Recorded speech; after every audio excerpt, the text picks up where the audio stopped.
এদেশের মুক্তিকামী মানুষের প্রিয় সংগঠন বাংলাদেশ জামাত ইসলামী নাঙ্গলকোট উপজেলার উদ্যোগে আয়োজিত ঐতিহাসিক জুলাই গণ অভ্যুত্থানের প্রথম বার্ষিকী উপলক্ষে আজকের এই গণ মিছিলের সংগ্রামী সভাপতি নাঙ্গলকোট উপজেলা জামাত ইসলামীর সংগ্রামী আমির, কুমিল্লা দক্ষিণ জেলা গণ পরিষদের সদস্য, সংগ্রামী জননেতা জনাবে মাওলানা জামাল উদ্দিন।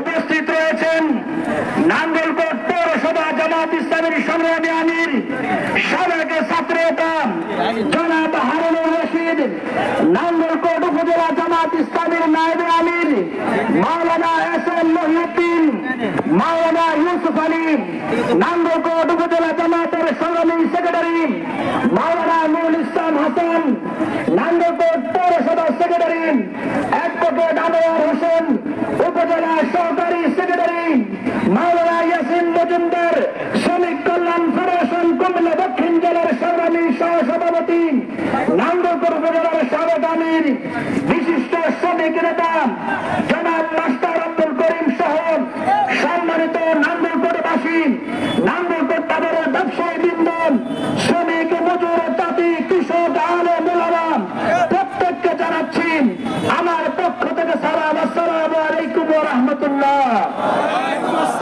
আজকের দৃষ্টি বিঘ্নিত দিনে হাজারো জনতার উপস্থিতিতে নাঙ্গলকোটের এই গণ মিছিল প্রমাণ করেন শুধুমাত্র বৃষ্টি করেন, জুলুম করেন, নির্যাতন করে জেলে নিয়ে ষড়যন্ত্র করেন জামাত ইসলামীকে দমিয়ে রাখা যায় না। সংগ্রামী ভাই এবং বন্ধুগণ, আজকের যে 5 আগস্ট যেদিকে 36 জুলাই নামে ছাত্র জনতা আখ্যায়িত করেছেন, এই 5 আগস্টে গত বছরে আপনারা লক্ষ্য করেছেন সংগ্রামী ছাত্র জনতার রক্ত গান শ্রমের বিনিময়ে, অসংখ্য শাহাদাতের বিনিময়ে নতুন স্বাধীনতা আমরা পেয়েছি, ঠিক কিনা? আমরা বলতে চাই অসংখ্য রক্তের বিনিময়ে যে স্বাধীনতা আমরা পেয়েছি, রাজনৈতিক অধিকার ফিরে পেয়েছি, বাক স্বাধীনতা ফিরে পেয়েছি, ধর্মীয় অধিকার ফিরে পেয়েছি, এই অধিকারকে নস্যাৎ করার ষড়যন্ত্র করে কেউ টিকতে পারবে না। সম্মানিত নাঙ্গলকোটবাসী, আপনারা জানেন আমাদের এই নাঙ্গলকোট অবহেলিত জনপদ ইতিমধ্যে সরকারের নির্বাচন কমিশনের পক্ষ থেকে 39টি আসনে সীমানা পুনর্নির্ধারণ করে একটি প্রস্তাবনা দেওয়া হয়েছে।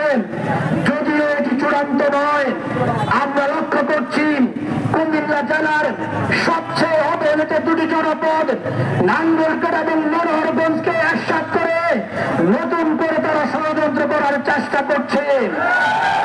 এই নাঙ্গলকোটের জনগণের পক্ষ থেকে বলতে চাই, স্বাধীনতা পরবর্তী থেকে ষড়যন্ত্রের নির্বাচন এক পর্যন্ত নাঙ্গলকোট স্বতন্ত্র আসন ছিল, ঠিক কিনা?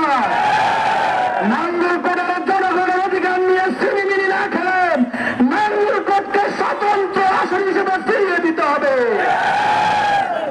এবং বন্ধুগণ, আমরা চাই না আমাদের নাঙ্গলকোটের মানুষের অধিকার নিয়ে সিনেমিনি খেলা হোক। আমরা অবিলম্বে সে দাবি পূরণের প্রত্যাশা করছি। আগামী দিনে শুনানি হবে, সেখানে নাঙ্গলকোট স্বতন্ত্র আসন হিসেবে আবার মূল্যায়িত হবে। তার পাশাপাশি জামাত ইসলামীর পক্ষ থেকে নাঙ্গলকোটবাসীকে আশ্বস্ত করতে চাই, এই নাঙ্গলকোটে হানাহানির যে রাজনীতি, সন্ত্রাসের রাজনীতি, চাঁদাবাজি, টেন্ডারবাজির রাজনীতি, মাদকের রাজনীতি অবসান ঘটিয়ে সত্য এবং সুন্দরের রাজনীতি প্রতিষ্ঠা করা হবে। আমরা এই নাঙ্গলকোটবাসীকে আশ্বস্ত করতে চাই, জামাত ইসলামী ছাত্র শিবিরের পরিণত কর্মী ইনশাআল্লাহ চাঁদাবাজির সাথে যুক্ত হবে না, টেন্ডারবাজির সাথে যুক্ত হবে না, সন্ত্রাসের সাথে যুক্ত হবে না। আমরা রাজনীতিকে ইবাদত মনে করি, আমরা মনে করি আল্লাহর কাছে জবাবদিহি করতে হবে, সেই অনুভূতি নিয়ে আমরা দায়িত্ব পালন করি। নাঙ্গলকোটের জনগণ যদি আগামী দিনে আমাদেরকে নির্বাচিত করেন, এই নাঙ্গলকোটে ফায়ার সার্ভিস নির্মাণের জন্য আমরা উপদেষ্টার সাথে সাক্ষাৎ করার পরে 1 লাখ অর্থ ছাড় দেওয়া হয়েছে। আমরা আশা করছি দ্রুত সময়ে ফায়ার সার্ভিস নির্মাণের কাজ শুরু হবে ইনশাআল্লাহ। তার পাশাপাশি আমাদের বুক ছেড়ে রেল লাইন যায়, রেলের পূর্ণ সুবিধা আমরা পাই না, আমাদেরকে রেলের পূর্ণ সুবিধা দিতে হবে। আমাদের বুক ছেড়ে গ্যাস লাইন যায়, আমরা গ্যাস পাই না, আমাদেরকে গ্যাসের ব্যবস্থা করতে হবে। নাঙ্গলকোটের শিক্ষা প্রতিষ্ঠানে শিক্ষার উন্নয়নে, এর পাশাপাশি আমাদের ব্যবসায়ীদের ব্যবসা বাণিজ্যের উন্নতি করতে, বাজারগুলোকে সম্প্রসারণ করা, আধুনিকায়ন করার জন্য আমরা ভূমিকা পালন করবো ইনশাআল্লাহ। আজকে নাঙ্গলকোটের মানুষ নাঙ্গলকোটের সুচিকিৎসা পায় না, কুমিল্লা কিংবা ঢাকায় যেতে হয়। নাঙ্গলকোটের হাসপাতালগুলোকে আধুনিকভাবে উন্নত করার জন্য আমরা ভূমিকা পালন করবো ইনশাআল্লাহ। এর পাশাপাশি বিভিন্ন গুরুত্বপূর্ণ অঞ্চলে, উত্তরাঞ্চল, দক্ষিণাঞ্চলে পুলিশ বাহিনী স্থাপন করা, স্বাস্থ্য কেন্দ্রগুলোকে কার্যকর করা, যোগাযোগ ব্যবস্থা যে নড়বড় অবস্থা, আজকে নাঙ্গলকোটের যোগাযোগ ব্যবস্থার বেহাল দশা লক্ষ্য করছি, সেই বেহাল দশার উত্তরণে আমরা ভূমিকা পালন করবো ইনশাআল্লাহ। সর্বোপরি নাঙ্গলকোটের মানুষের অধিকার আদায়ে মাটি এবং মানুষের সন্তান হিসেবে আপনাদের পাশে থাকবে ইনশাআল্লাহ। সম্মানিত নাঙ্গলকোটবাসী, ইতিপূর্বে আপনারা জাতীয় পার্টিকে ভোট দিয়েছেন, আওয়ামী লীগকে ভোট দিয়েছেন, বিএনপিকে ভোট দিয়েছেন। আজকে টেকনাফ থেকে পাথুরিয়া, রূপসা থেকে পাথুরিয়া জনগণের মাঝে নতুন আশার সঞ্চার হয়েছে। তারা জামাত ইসলামীকে আগামী দিনে ক্ষমতায় দেখতে চায়। আমরাও কথা দিচ্ছি, আমাদের দুজন এমপি 3টি মন্ত্রণালয় দুর্নীতিমুক্ত প্রতিষ্ঠা করেছিলেন ডাক্তার শফিকুর রহমানের নেতৃত্বে। ডাক্তার শফিকুর রহমানকে প্রধানমন্ত্রী করে জামাত ইসলামী ক্ষমতায় আসবে ইনশাআল্লাহ। আপনারা সবসময় পাশে থাকবেন, আপনাদের সুখ দুঃখে আমরা অংশীদার হব।